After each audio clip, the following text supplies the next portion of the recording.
TDP క్రమశిక్షణ సంఘం ఎదుట ఎమ్మెల్యే కొలికిపూడి హాజరయ్యారు. ప్రస్తుతం ఆయన మనతో ఉన్నారు.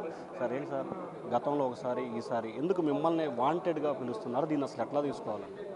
నేను మొదటిసారి వచ్చానండి క్రమశిక్షణ సంఘం దగ్గరికి. గోపాలపురంలో జరిగిన సంఘటన గురించి ఏం జరిగిందో నా అభిప్రాయం తెలుసుకోవడానికి కమిటీ పిలిచింది. నా అభిప్రాయం వివరంగా చెప్పడం జరిగింది. నా అభిప్రాయం విన్న తర్వాత సమావేశం ముగించి వస్తున్నాను. సార్, ఏదైతే ఈ మహిళ ఆత్మహత్యాయత్నం చేసిందో ఆ మహిళ హాస్పిటల్కి వెళ్ళగానే వైఎస్ఆర్సీపీ నేతలు వెళ్ళి పరామర్శించారు. మిమ్మల్ని ఎందుకు క్రమశిక్షణ సంఘం ఈరోజు విచారణకు పిలిచింది?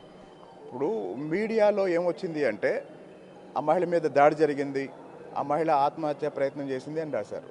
ఒకవేళ అట్లాంటిది ఏమన్నా జరిగితే అది చాలా సీరియస్ విషయం అని పార్టీ భావించి పిలిపించడం జరిగింది.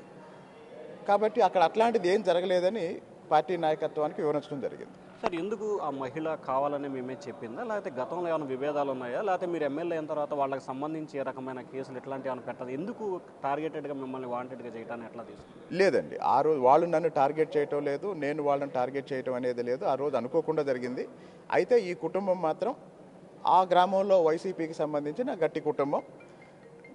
2019 ఎన్నికల సమయంలో తెలుగుదేశం అభ్యర్థి మీద దాడి చేశారు.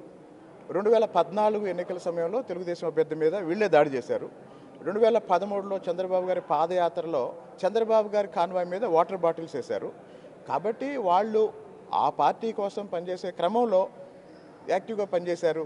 నేను ఎమ్మెల్యేగా, తెలుగుదేశం పార్టీ ఎమ్మెల్యేగా ఆ వీధిలోకి వెళ్ళి వాళ్ళు వేసిన కంచె తీసేసరికి నా మీద కూడా అదే స్థాయిలో వాళ్ళు రియాక్ట్ అయ్యారు. సార్, ఇందాకేదో రాజీకి ప్రయత్నం చేస్తున్నారు, కొంత డబ్బులు అడిగారు అన్నారు. ఏంటి సార్, ఆ మహిళ మళ్ళీ మిమ్మల్ని బెదిరించడానికి మందు తాగామని ప్రచారం చేసి హాస్పిటల్కి వెళ్ళారండి. హాస్పిటల్కి వెళ్ళిన తర్వాత తాగినా తాగకపోయినా బిల్లేస్తారు కదా హాస్పిటల్లో ఉంటే.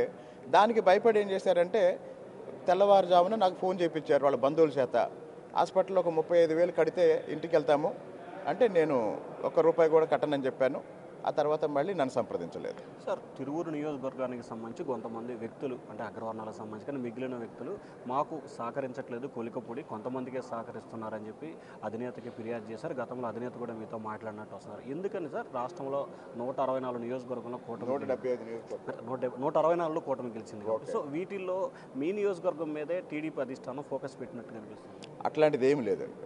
బయట జరిగే ప్రచారం వేరు, తిరువూరులో జరిగే పరిస్థితి వేరు. తిరువూరులో ఎట్లాంటి సమస్య లేదు. నాయకులు, కార్యకర్తలు అందరూ కలిసి పనిచేస్తున్నాం.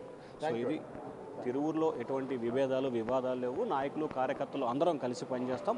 ఏదైతే మహిళ ఆత్మహత్యాయత్నానికి పాల్పడిందని చెప్పి ప్రస్తుతం జరుగుతుందో దానికి సంబంధించి వైసీపీ నేతలు కూడా వెళ్ళి పరామర్శించారు. ఆ తర్వాత ఆ కుటుంబానికి సంబంధించిన వ్యక్తులు తనకు ఫోన్ చేసి ₹35,000 ఇస్తే కనుక ఖచ్చితంగా మేము ఇంటికి వెళ్తామని చెప్పి వాళ్ళు కోరినట్టు చెప్తుంది. నేను ₹1 కూడా ఇవ్వనని చెప్పాను.